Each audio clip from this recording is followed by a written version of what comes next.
My name is Sam Assad, and I am a finance with real estate major at TCU, and I am at Compass with Assad Group. Grapevine was a fantastic place to grow up. I mean, there was never a dull moment my entire childhood. Just the relationships here are something a little bit different than I think you get in many places. So I've been in real estate since '01, actually, when I was born, obviously, with my mom. Well, I just growing up, I just learned so much. I just felt like it was just a great place for me to be, especially in Texas. I mean, the market's doing fantastic. It looks like looking like it will continue to be for a very long time. Since I'm doing finance with real estate, both my parents are civil engineering majors, and honestly, I think that me going a different route has helped. I feel like having both of those combined and just seeing all the aspects of what makes a home beautiful with the engineering side and seeing what makes a home profitable on the financial side. Both of those aspects in the Assad Group will just help us blow past all competition. I mean, Assad Group would just love to work with you. We work all over DFW, so if you're looking for anything, please let us know. Hello, Mustang Nation. Welcome to Week 8 of the Coach Mike Alexander Show, Team 103 season. Matt Carnes, Grapevine, alongside head coach of the Grapevine Mustangs, Mike Alexander. And, Coach, I want to say special thanks to Kim Assad and her sponsoring the show again this year. But here we are getting close to the end. We're now 7-1, coming off of another big win, 49-21 over the ODY at Chaparrals on Thursday night. Feels like it's been a little while since the game happened. But tell us your thoughts coming out and getting 5-0 in district, 7-1 overall. Man, there are a lot of positives. Starting off with just getting our getting our sixth district or fifth district win, and remaining undefeated was huge. But some really good things came of it. We had a lot of guys got to play in that game. Second half, we have a lot of seniors on this team, and this class has been doing everything they're supposed to do for a long time. And to have a game, this late in the year where they can all get in and play meaningful minutes, it was good to see that. We got the ball pitched on the perimeter, for the first time in a couple weeks, which was good. It's good to get Rondell going. He's such a big playmaker, and so there's a lot of good things defensively. This is the third or fourth week in a row we've kind of settled back into our base defense, and we're getting better at that stuff. So it was a good week. It was real businesslike. It wasn't real flashy at times, but just kind of went in there and played real clean. Offensively, we had 0 penalties, Matt, which is a huge thing to play that clean. So it was a good night all in all.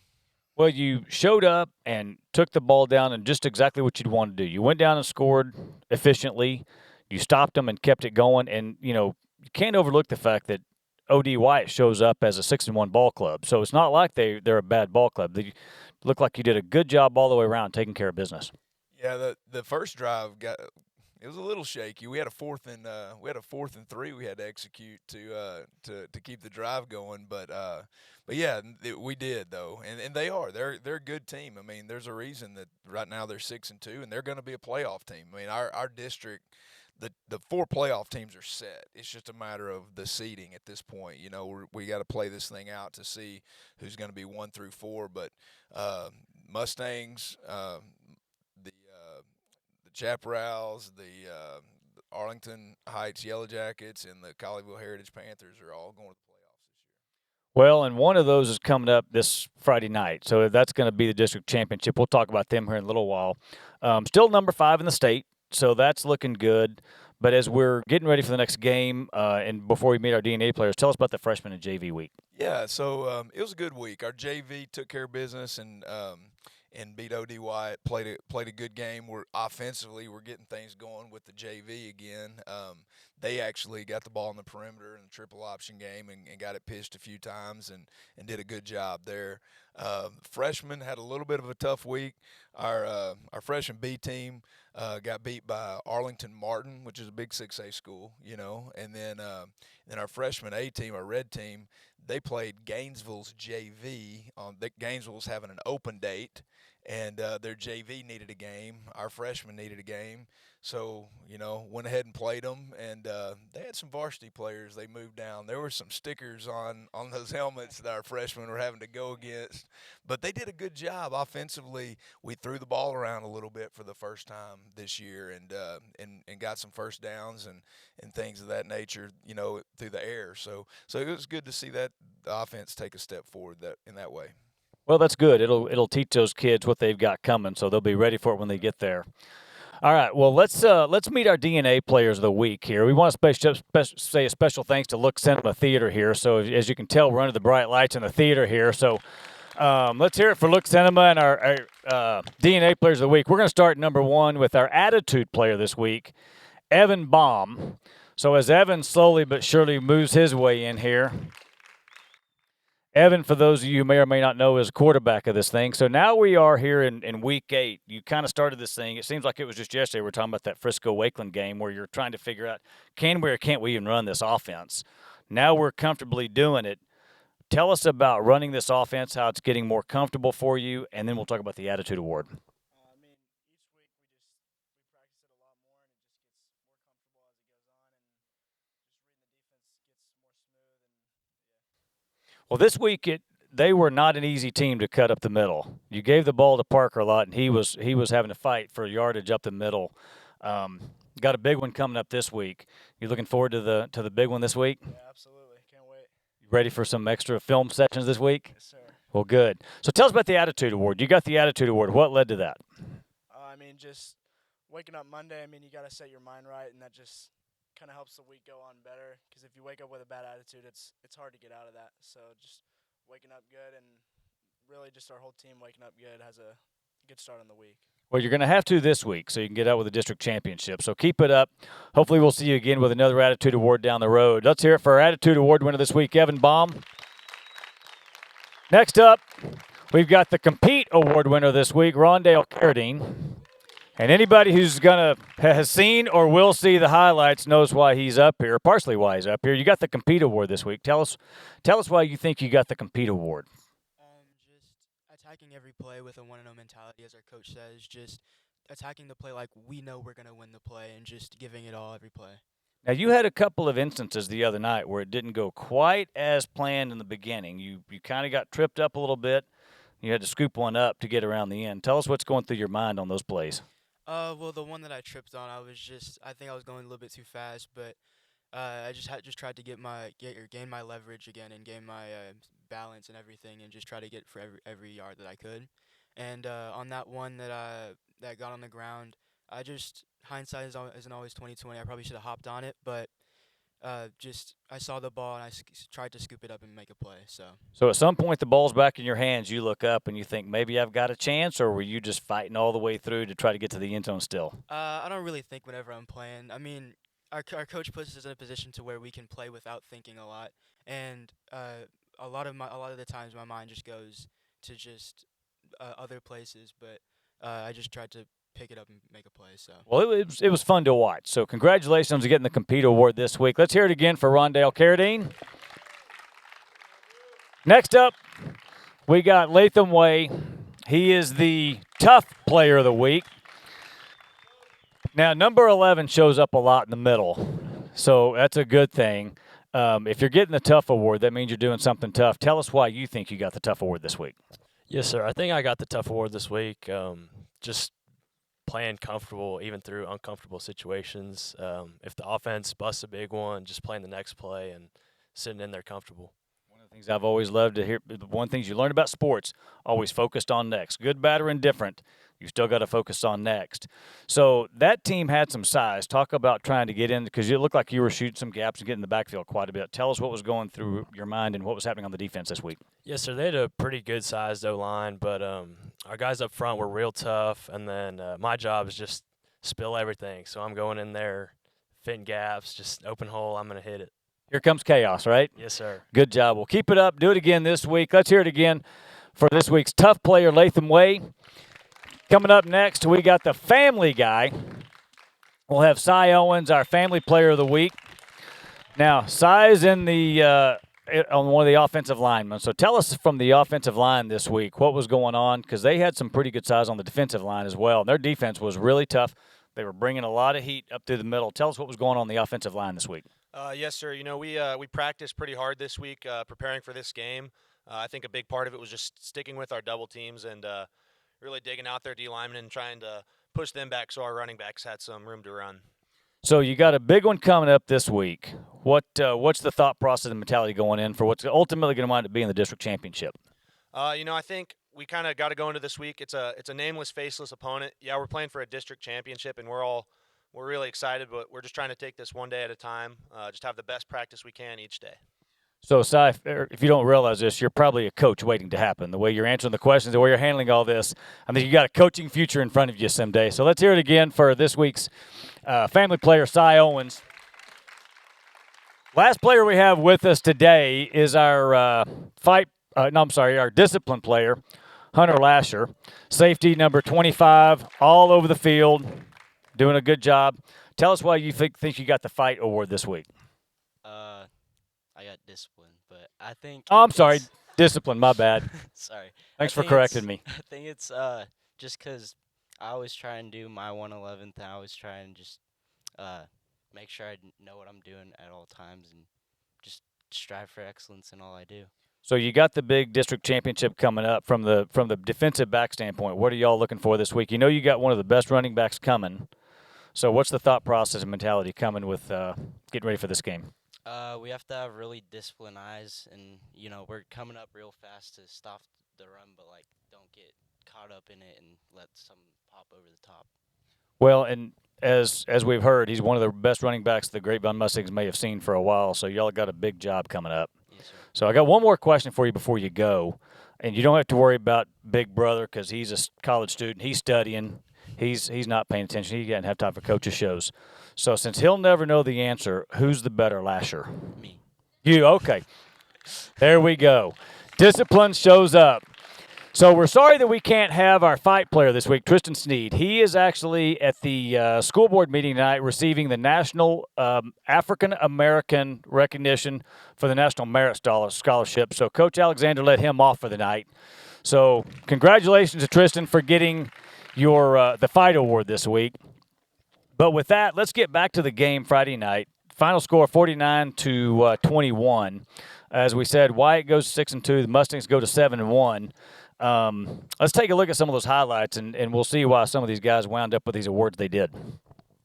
All right, so let me change this out so we can see a Wyatt. I hadn't fixed it when we were watching video with the guys earlier today. Okay. All right, here we go. First series. This is what you said was going real smooth, Matt. Well, gosh dang, 4th and 3 at midfield on your opening drive. I was a little bit nervous at this I wasn't point. worried. I'm glad you weren't. At midfield. Cy Owens and the boys did their job. You know, you can see right here from the end zone copy. They do a great job of getting off the line of scrimmage, wearing out some double teams and getting up to the second level, and then CJ makes one miss, and then he's off to the races. So that was, that made me feel better a little bit after this. Get across midfield on your opening drive. Then later on in this drive right here, CJ pops another one on inside zone right up the middle. From the end zone copy, you can see a very good shot of it right there. That's Cy clearing out the A gap or B gap. He reaches the 3 technique there, and then we combo on up to the backer, make the safety miss, and that's what our backs have been doing a good job of all year. Whether it's CJ or Parker, Reed, Watkins, Demontrez Dunn, they're all doing a great job of getting to the second level and making one miss. Coming back, got the ball again later on in the first quarter. And big time throw and catch right here from Evan to Sammy.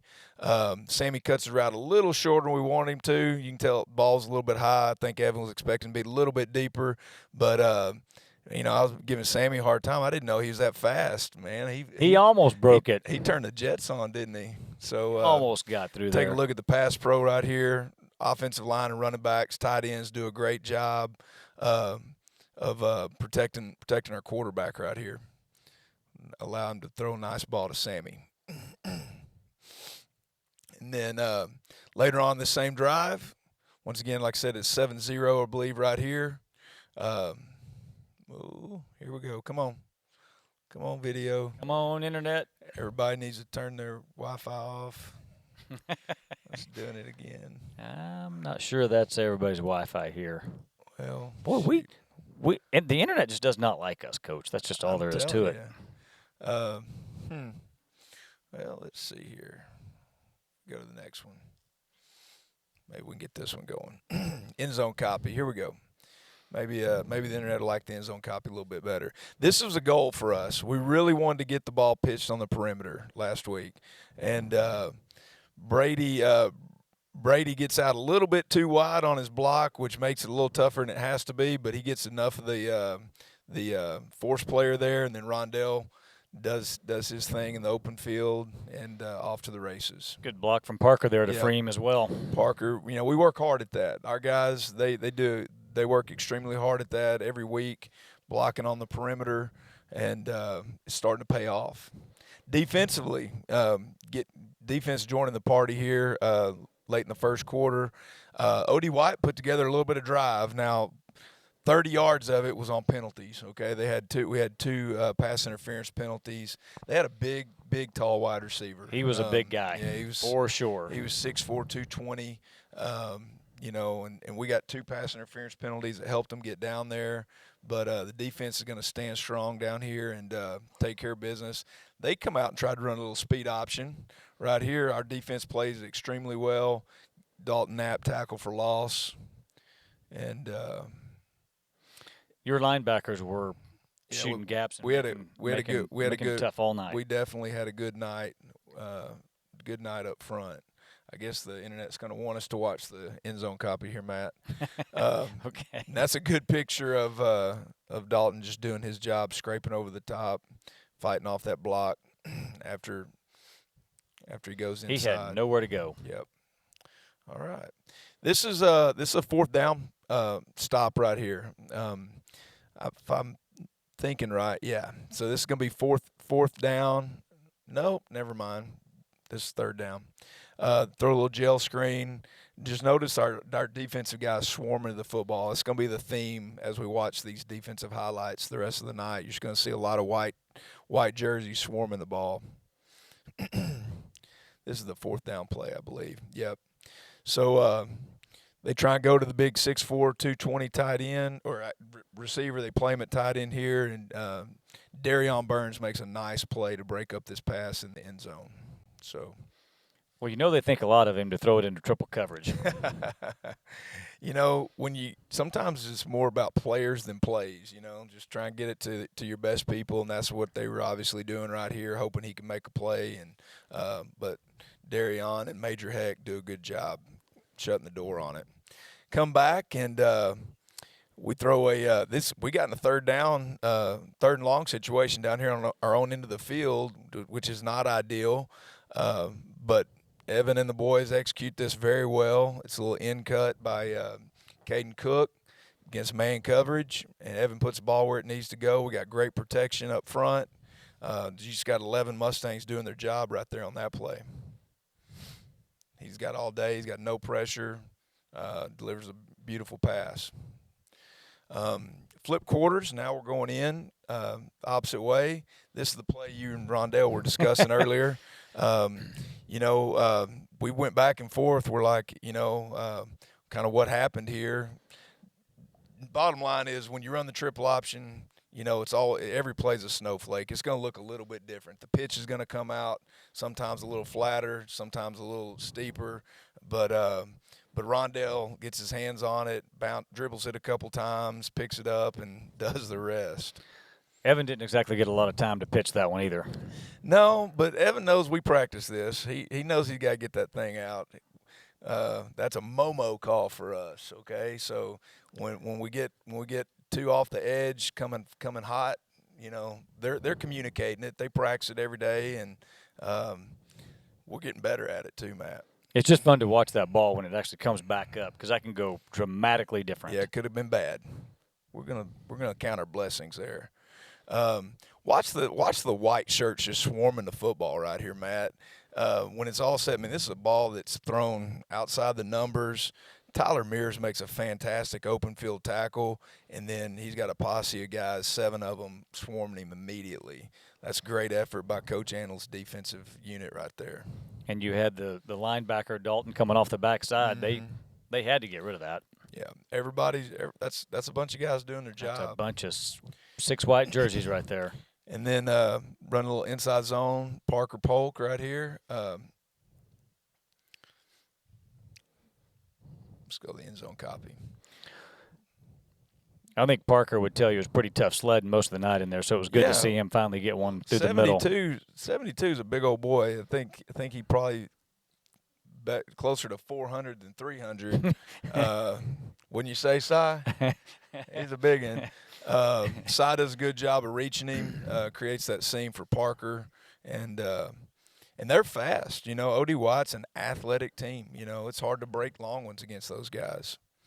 What a beautiful pass this was by Evan to Parker right here. This is a play we rep a lot. Every week we rep this thing, and first time we've hit it this year. But Evan dropped it in the bucket.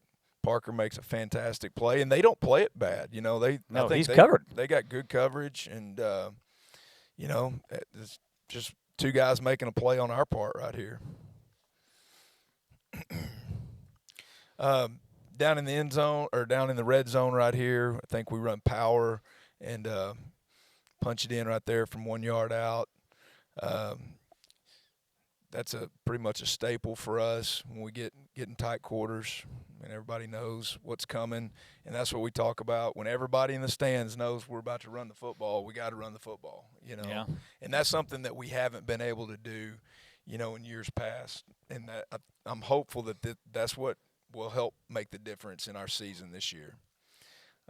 Heck of a play right there by Devin Thomas. He's got pressure by Tristan Sneed coming off the front. Tristan flushes him out of the pocket, and Devin gets rewarded with the sack. Offense again.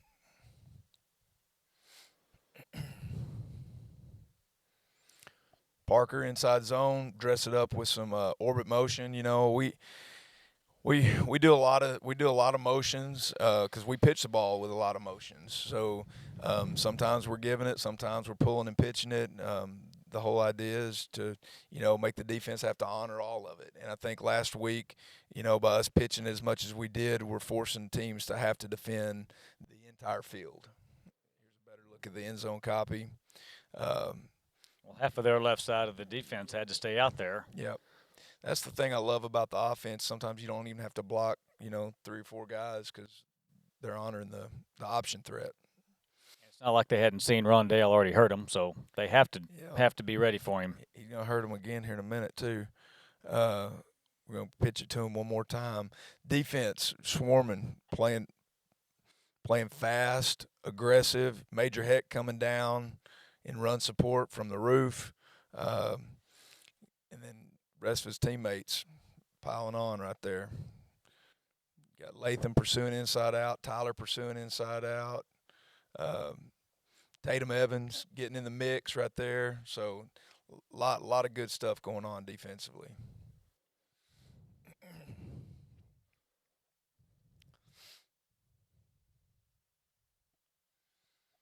All right, this is like I said, this is not easy to do. This has taken a long time to get this trained up and get it executed. But we're not just reading a guy and pitching it. We're relying on 2 guys, going and blocking on the perimeter as well. And then Brady Wagner coming from the back side of the formation to get his guy blocked. So we're putting the defense in a bind, and but we got to keep getting the ball pitched to Rondale. He's too fast and too explosive. We got to use him back there, and we just got to keep getting better at this. And if we can, it's going to help our chances in the playoffs for sure. Didn't take a lot of space to get him out and free, did it? No, and like I said, the block that Parker has and the block that Brady has right here, they're not easy to execute. they it takes some practice for sure. Boy, sure is fun to watch, though. All right, so this is in the second half. These are guys that don't get to play a whole lot, and you're not going to see a drop off. They're going to be playing fast and furious and swarming the football, and that's one of the fun things about the other night was getting to watch a lot of new guys get out there on the field and get time and play hard, and they did a great job with that. Our two defense, we pretty much subbed most of the whole unit, all at once, and they went out there and played their butts off. I put this on here, Matt, for Jacob Dedamore, okay? Because Jacob doesn't understand why Leighton Towery, punts the football, why I let him punt the football, because he just doesn't get it. So I put this on here to show him that Leighton can have a 50-plus yard punt. So I hope he's watching the show tonight, and so he'll get off our back about our defensive lineman being our punter. Okay, honest question. How many times have I ever asked you about why you play a player in a certain position? Never. Thank you. That's why you're the A team, and he's not. But I also go by the school a lot, and I see a lot of cars in that parking lot. I know how much time you guys watch on the film, so I'm not going to try to get in that position of getting in the coach's office. I'll let y'all handle that, and you do a good job of it. All right, so this week, Mustang Panthers, 7 o'clock, district championship. We got Arlington Heights coming in. It's one of the schools from the Fort Worth ISD that is always consistently one of the better performers, and this year's no different. They beat Heritage a couple weeks ago. They're undefeated coming in, so it's going to be the district championship. From a high-level perspective, what are you thinking with this game coming up? Man, I'm excited. It's what high school football is all about. I'm super excited that we're playing a really good team, and the fact that that they've already knocked off Colleyville Heritage, who our kids know very well. I think that earns them enough credibility in our locker room to know what we're up against. Oh yeah. And so they've all, like Coach Young does a fantastic job and has for years over there at Arlington Heights. One of the biggest games biggest wins we had my very first year here at Grapevine when I was a defensive coordinator was against Arlington Heights. I think the previous year in 2014, Arlington Heights beat Grapevine 63-7 maybe. Yeah, and then my first year here, I think we beat them 21-17, something like that. It was a tight game.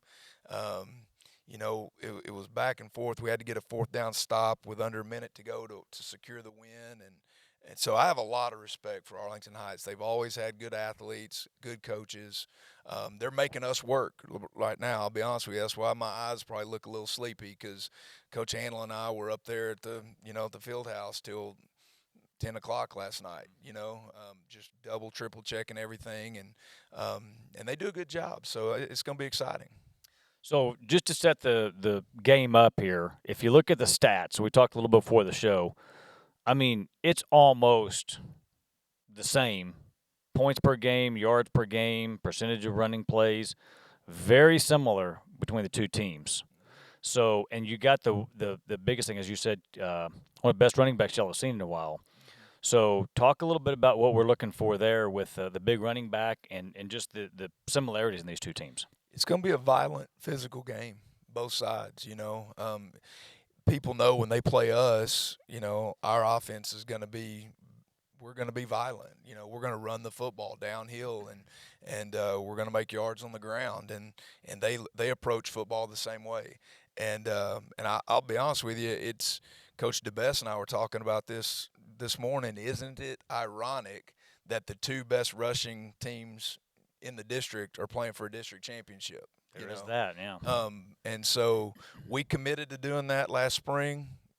I don't apologize for it. It's been good for us. It's been great. And so it's going to be that kind of game. I mean, it's going to be in maybe not the new SEC, but the old SEC style football game.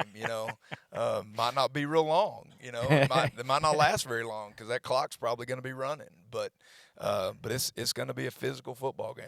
So it's not exactly 3 yards in a cloud of dust. Hopefully more like 7 or 8 yards in a cloud of dust. Is that what we're thinking? I think Parker probably averages about 8 or 9 yards a carry, and I think their back averages about the same. Yeah. So yeah, I mean it's something's got to give, right? Something's got to give. So we're really, really excited about the opportunity to get to play this team. Well, the team that gives the least and winds up winning will be the district champs for sure. So that's going to be fun to see. That's going to be 7 o'clock, Mustang Panther Stadium on Friday night. Leading up to that, we've got Breakfast of Champions. So tell us who we got for the big group coming in this week. This is a treat. It is a treat. We have John and Guy Earl. All right, John Earl used to be our chaplain back in the day, and then it's been a while now. And then he's just started making one engagement appearances every year since then. It's always fun when him and his twin brother are in the field house. They always bring a great message with a lot of energy. And so it's going to be a fun one. I'm glad Chip Mercer got this put on the books, and he picked a good game to get John and Guy to be it there. Perfect week for those guys to be here. So that's 7 o'clock in the field house, Friday morning, Breakfast of Champions. Don't miss it. So I will see you next week for the Coaches Show. We'll be at Mesa Grill next week. Yeah, Mustang Panther Stadium, District Championship, Friday night. Don't miss it. This is going to be a big one. And special thanks again to Kim Assad and Look Cinemas for hosting us. Let's hear it again for the Mustangs. We will see y'all next week. What we want to do with the Assad Group is just develop a team that is known for their integrity, for working hard and supporting their clients and just giving the best level of service, because that's what clients want. Hi, I'm Kim Assad with Compass Real Estate. I've lived in Texas since I was 11 years old, and we've lived in Grapevine since 2002. Grapevine is a great area to live in. We love the downtown area. It's like an old Western movie with log cabins.